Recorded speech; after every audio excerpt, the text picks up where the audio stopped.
اپنے اختیار کے لیے نکلی ہوئی ہے. کوئی ہے ہیومن رائٹ چیمپئن جو ان کا ساتھ دے؟ کوئی ہے جو اس پر ایک زبردست آرٹیکل لکھ ڈالے کہ دیکھیں بلوچ اتنے ترقی پسند لوگ ہیں، بلوچ اتنے آگے جا چکے ہیں، بلوچ خواتین سیاسی جدوجہد پر صرف یقین نہیں کرتی بلکہ سیاسی جدوجہد میں مردوں سے بھی زیادہ حصہ ڈال رہی ہیں.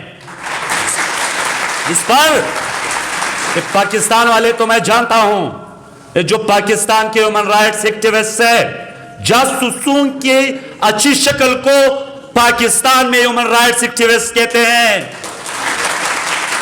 کہاں ہے کہ دیکھیں اور ایک تصویر کھینچتے ہیں، پھر 10 ایک درجن کتابیں لکھتے ہیں کہ ہم نے ایسی جدوجہد کی ہے.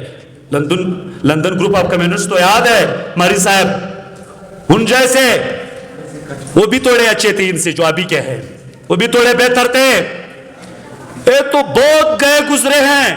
ایک واقعے میں آپ کو ان کی حقیقت کا پتہ چلتا ہے. ایک واقعے میں بلوچستان پاکستان سے اتنا دور چلا گیا ہے کہ جتنا دور بنگلہ دیش بھی نہیں. آپ مذمت سے واپس بلوچستان کو نہیں لا سکتے.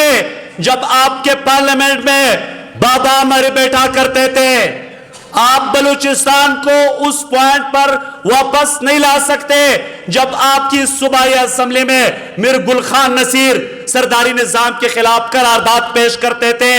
آپ بلوچستان کو واپس اس پوائنٹ پر نہیں لا سکتے جب بی ایس او کے اسٹوڈنٹ لیڈر ڈاکٹر عبداللہ بلوچ MNA ہوا کرتے تھے. بلوچ نوجوان آپ سے بہت دور چلے گئے ہیں، بہت دور.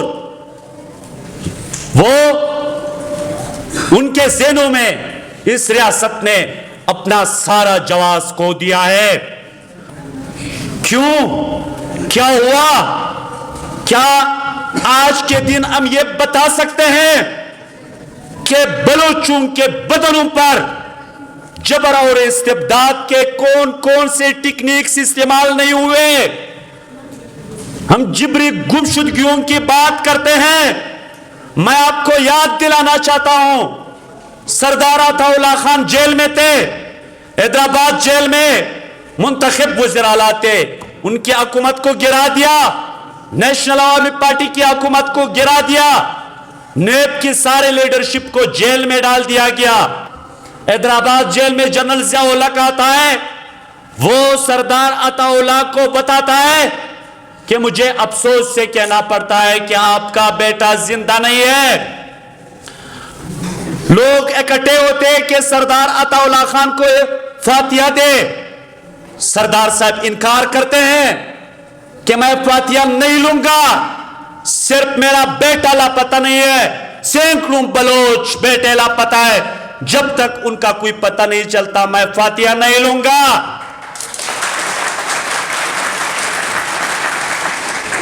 آج سردار عطا اللہ مینگل کے دوسرے بیٹے کو بھی آپ نے دیوار سے لگا دیا. ایک سنجیدہ ایک آواز جو تھی اس کو بھی نکال دیا.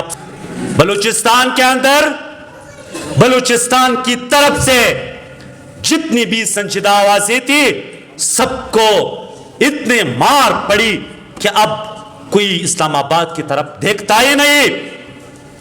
سیوی پیسفل پروٹیسٹ کرنے کے لیے بھی جب مارنگ اور سبیہ ایسے لوگ آتے ہیں ان کو اسلام آباد کی طرف سے جو آنکھ دکھایا جاتا ہے وہ ایک دشمن کی آنکھ ہوتی ہے. اس آنکھ سے آپ بلوچوں کے اس نظر سے آپ بلوچوں کے دلوں میں کبھی بھی محبت پیدا نہیں کر سکتے. یہ دل جو ہوتے ہیں وہ شاید سادی نے کہا تھا یہ آئینے کی طرح ہوتا ہے. دل یہ جب ٹوٹ جاتا ہے اس کو دوبارہ پیوند کرنا ناممکن ہوتا ہے. اور کہتے تھے پسماندگی اس وجہ سے ہے کہ 4 سردار ہیں. اب وہ 4 سردار بھی چلے گئے، لیکن میں آج بتا دوں میں باچا خان کا ایک پیروکار ہوں. نواب خیر بخش مری اور باقی تینوں نے بلوچوں کو جس طرح پسماندہ رکھا، کاش پشتون بھی ایسے پسماندہ ہوتے اور کاش پشتون بھی ایسے پسماندہ بن جائے.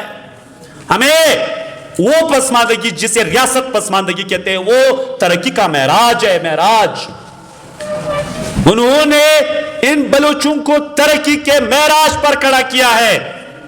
آج ہیومن رائٹس جیسے میں نے بتایا کوکلے تصور کو مناتے ہوئے بھی جب ہم ادھر آتے ہیں تو پولیس اور ایجنسیوں کے 2 درجن گاڑیاں کھڑی ہوتی ہے. آپ برداشت نہیں کر سکو گے. آپ ہم اگر انسانی حقوق پہ بھی بات کریں آپ برداشت نہیں کر پاؤ گے. اور دوسری بات ہمارے اجمل صاحب کہا کرتے تھے، اجمل خٹک صاحب، کہ یہ جو ہیومن رائٹس کا ہجمون ہے امریکہ، اس نے پورے افغانستان کو ان طالبان کے حوالے کر دیا. اور میں سمجھتا ہوں کہ جب تک افغانستان میں ایک ملی حکومت نہیں ہوتی بلوچستان مشکل حالت میں آپ کو ملے گا. ایک مترقی بلوچستان کے لیے ایک مترقی افغانستان کی ضرورت ہے. وہاں پر اگر طالبان کی حکومت ہوگی تو یہاں پر ڈیتھ سکواڈز ہوں گے. آپ طالبان اور بلوچ مزاحمت کاروں کو ایکویٹ نہیں کر سکتے. آپ اگر کرنا چاہتے ہیں تو اپنے ڈیتھ سکواڈز اور طالبان کو کریں. وہ ایک جیسے ہے. بلوچ مزاحمت کار اور وہ ایک جیسے نہیں ہے. یہ کیا ہے انفورسڈ ڈس اپیرنسز؟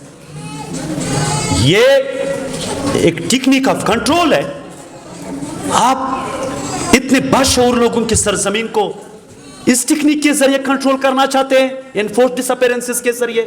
آپ یہاں کے سیاست کو انفورسڈ ڈس اپیرنسز کے ذریعے کنٹرول کرنا چاہتے ہیں. آپ یہاں کی جو معیشت ہے اس کو آپ انفورسڈ ڈس اپیرنسز کے ذریعے کنٹرول کرنا چاہتے ہیں. کتنی خام خیالی ہے، کتنی خام خیال ریاست ہے، کتنی نادان ریاست ہے.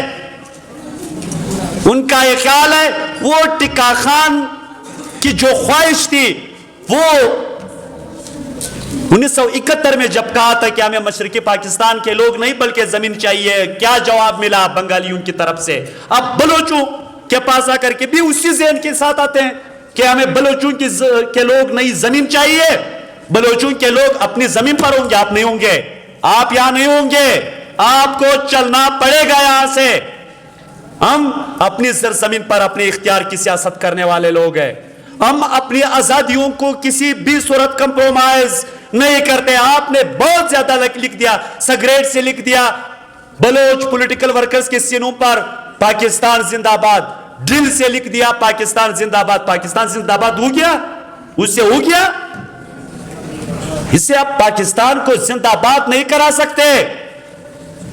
آج تک بلوچستان کو گوادر سے لے کر کے ریکارڈنگ کے ایشو تک اور یہاں تک کہ یہ مساخیل اور